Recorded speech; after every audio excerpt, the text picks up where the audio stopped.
Saudaraku yang dikasihi Tuhan, mari kita berdoa, menyiapkan hati kita untuk mendengar kebenaran sabda Tuhan. Kami naikkan rasa syukur kepadamu Bapa karena karya pemeliharaanmu atas hidup kami. Dan pada saat ini kami hendak bersama mendengar kebenaran sabdamu. Urapilah kami semua Bapa agar melalui kebenaran sabdamu, hidup kami diperbaharui, siap untuk menjalankan tugas sebagai anak-anak Tuhan. Di dalam nama Tuhan Yesus Kristus kami memohon. Amin. Saudaraku, firman Tuhan pada saat ini akan kita dengar atau kita baca bersama-sama dari Injil Matius pasal 16 ayat 13 sampai 20. Injil Matius pasal 16 ayat 13 sampai 20. Lembaga Alkitab Indonesia memberi judul perikop ini adalah pengakuan Petrus. Yang demikian. Setelah Yesus tiba di daerah Kaisarea Filipi, ia bertanya kepada murid-muridnya, kata orang, siapakah anak manusia itu? Jawab mereka, ada yang mengatakan Yohanes Pembaptis, ada juga yang mengatakan Elia, dan ada pula yang mengatakan Yeremia atau salah seorang dari para nabi. Lalu Yesus bertanya kepada mereka, tetapi apa katamu? Siapakah aku ini? Maka jawab Simon Petrus, engkau adalah Mesias, anak Allah yang hidup. Kata Yesus kepadanya, berbahagialah engkau Simon bin Yunus, sebab bukan manusia yang menyatakan itu kepadamu, melainkan Bapa-Ku yang di surga. Dan aku pun berkata kepadamu, engkau adalah Petrus, dan di atas batu karang ini aku akan mendirikan jemaatku, dan alam maut tidak akan menguasainya. Kepadamu akan kuberikan kunci kerajaan surga. Apa yang kau ikat di dunia ini akan terikat di surga, dan apa yang kau lepaskan di dunia ini akan terlepas di surga. Lalu Yesus melarang murid-muridnya supaya jangan memberitahukan kepada siapapun bahwa ia Mesias. Demikianlah sabda Tuhan. Saudaraku, tema renungan pada saat ini adalah yang terikat dan terlepas di surga. Yang terikat dan terlepas di surga. Saudaraku, minggu yang lalu kita diajar untuk memiliki sikap hidup atau sikap iman yang terbuka atau inklusif. Minggu yang lalu dalam terang tema kuasa remah-remah roti, kita diajak untuk kembali menyadari bahwa sesungguhnya karya penyelamatan Allah itu ditujukan bukan hanya untuk 1-2 orang, tetapi karya keselamatan itu ditawarkan kepada seluruh ciptaan. Dan saudaraku, kalau kita tidak hati-hati pada saat ini ketika kita mendengar bacaan firman Tuhan dari Injil Matius pasal 16 ayat 13 sampai 20 ini tentang pengakuan Petrus, maka seakan-akan ini bertentangan dengan semangat inklusif yang ada di bacaan minggu yang lalu.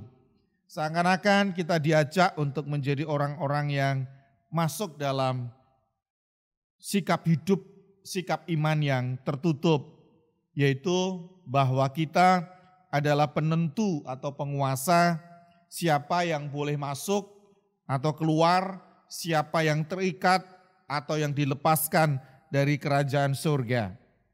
Kalau kita baca di ayat 18 dan 19. Dan aku pun berkata kepadamu, engkau adalah Petrus, dan di atas batu karang ini aku akan mendirikan jemaatku, dan alam maut tidak akan menguasainya. Kepadamu akan kuberikan kunci kerajaan surga. Apa yang kau ikat di dunia ini akan terikat di surga, dan apa yang kau lepaskan di dunia ini akan terlepas di sorga. Nats ini kalau tidak hati-hati mengajak kita semua menjadi orang yang eksklusif, yang menganggap bahwa kitalah satu-satunya yang memiliki hak untuk menerima keselamatan. Bahkan kita, gereja, memiliki kuasa untuk menentukan siapa yang terikat dan siapa yang terlepas dari kerajaan surga. Tetapi sesungguhnya kalau kita membaca dari ayat 17, kita bisa belajar. Ayat 17. Kata Yesus kepadanya, "Berbahagialah engkau Simon bin Yunus, sebab bukan manusia yang menyatakan itu kepadamu, melainkan Bapa-Ku yang di sorga."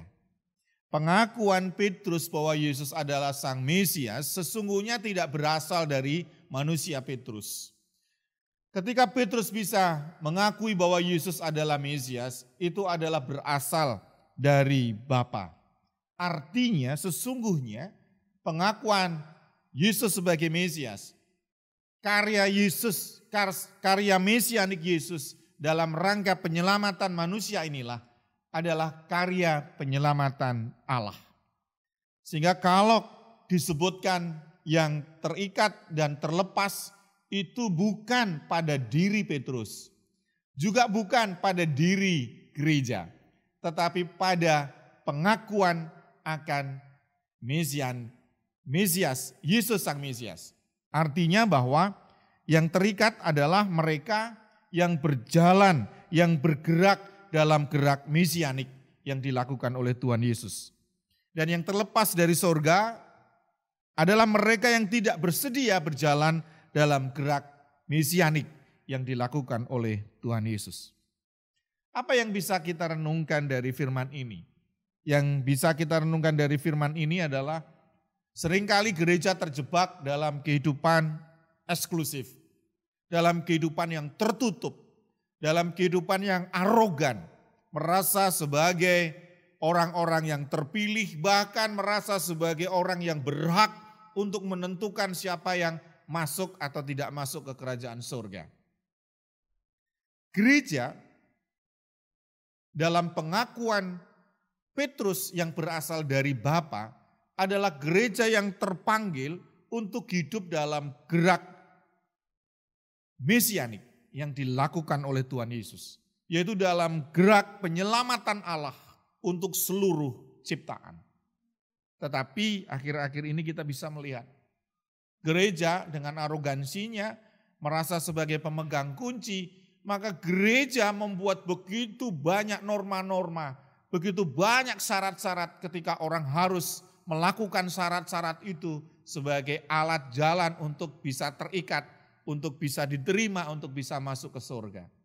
Kita lupa bahwa sebenarnya syaratnya bukan norma-norma dan aturan yang begitu banyak yang dibuat oleh gereja. Sebenarnya yang dimaksudkan dengan siapa yang terikat dan terlepas adalah bagi siapapun yang bersedia untuk berjalan bersama, bergerak dalam gerak mesianik yang dilakukan oleh Tuhan Yesus. Artinya, saudara, hari ini kita semua diajak merenung. Benarkah gereja kita adalah gereja yang sungguh-sungguh berjalan dan bergerak dalam gerak mesianik ini? Apakah gereja betul-betul sudah melakukan apa yang dilakukan oleh Kristus, yaitu sebagai alat karya penyelamatan seluruh ciptaan ini? Atau jangan-jangan gereja sibuk mengatur aturan, gereja sibuk di dalam mengurusi siapa yang boleh masuk dan tidak boleh masuk dalam kerajaan surga. Sehingga tema pada saat ini, yang terikat dan terlepas di surga. Bukan masalah bagaimana seseorang itu mengikuti aturan dan syarat-syarat norma-norma gereja. Bukan. Tetapi siapapun yang bersedia bergerak berjalan dalam gerak mesianik, di sanalah setiap orang itu akan memiliki kesempatan untuk menjadi orang-orang yang terikat di surga. Tetapi sebaik apapun kita melakukan kewajiban, norma-norma keagamaan kita, aturan-aturan dalam gereja, tetapi kalau itu tidak bergerak dalam gerak mesianik, maka sesungguhnya kita terlepas dari surga. Bapak, Ibu, anak-anak dan saudara semua, mari kita berupaya untuk terus berjalan, bergerak, melaksanakan tugas panggilan kita sebagai gereja yang dipanggil, ditugasi oleh Allah untuk berjalan, bergerak dalam jalan dan gerak misianik. Tuhan memberkati kita semua. Amin.